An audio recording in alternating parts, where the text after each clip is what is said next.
بخت باز آید از آن در که یکی چون تو درآید. روی زیبای تو دیدن در دولت بگشاید. صبر بسیار بباید پدر پیر فلک را، تا دگر مادر گیتی چو تو فرزند بزاید. این ظرافت که تو داری همه دلها بفریبی، لطافت که تو داری همه غمها بزداید. چشم عاشق نتوان دوخت که معشوق نبیند، نای بلبل نتوان بست که بر گل نسراید.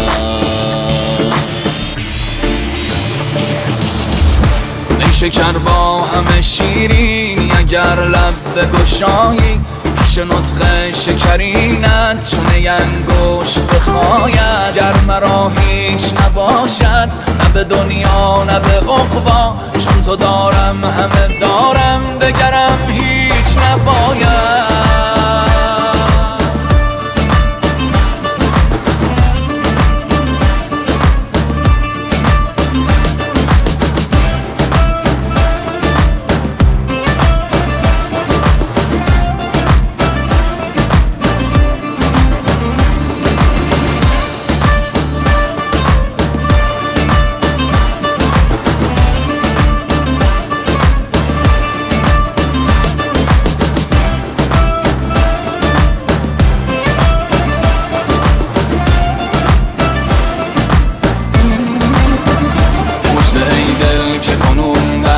وصال است و غمت رو به زوال است. به عشاق بگویید ره وصل بپویید، که چارم محض آن چاره ما که عالم همه مجنون رخش در طلبش نعره زنانند و به دف رقص کنانند و به دل خوف و رجا از کرم ساقی ما سرد شده. درد ز شوق قدمش سرد روان است و چنین است و چنان است. تو قرار تو جهان است، تو سپاهی ز غلامان به رهش جامه دریدند و دل از خویش بریدند و به معشوق رسیدند. و همین مشغله ماست که از عشق بمیریم و جز او یاد نگیریم.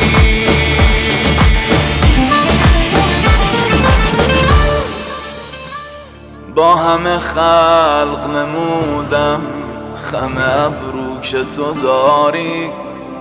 ماه نو هر که ببیند به همه کس بنماید. دل به سختی بنهادم پس از آن دل به تو دادم. آن که از دوست تحمل نکند عهد نپاید. گر حلال است که خون همه عالم تو بریزی، آن که روی از همه عالم به تو آورد نشاید. چشم عاشق نتوان دوخت که معشوق نبیند، نای بلبل نتوان بست که بر گل نسراید.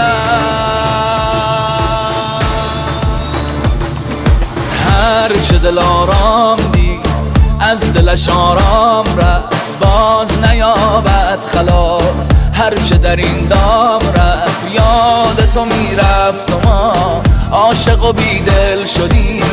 پرده برانداختی کار به اتمام رفت. مهن نماید به روز چیست که در خانه تاب سر نروید به بام. چیست که بر بام رفت گر به همه عمر خویش با تو برارم دمی. حاصل عمران دم است باقی ایام رفت.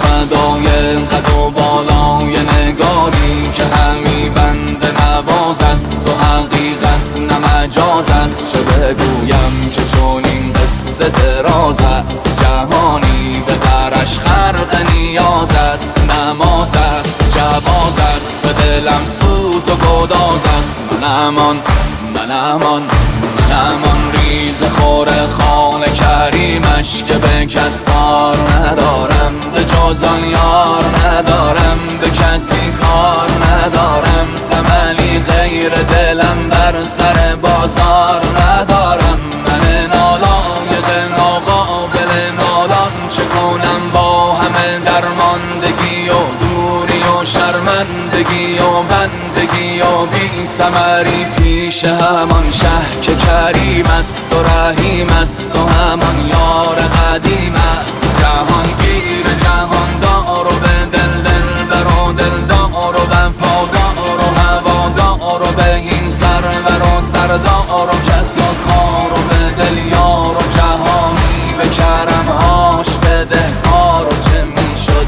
دل غم دیده من را بشود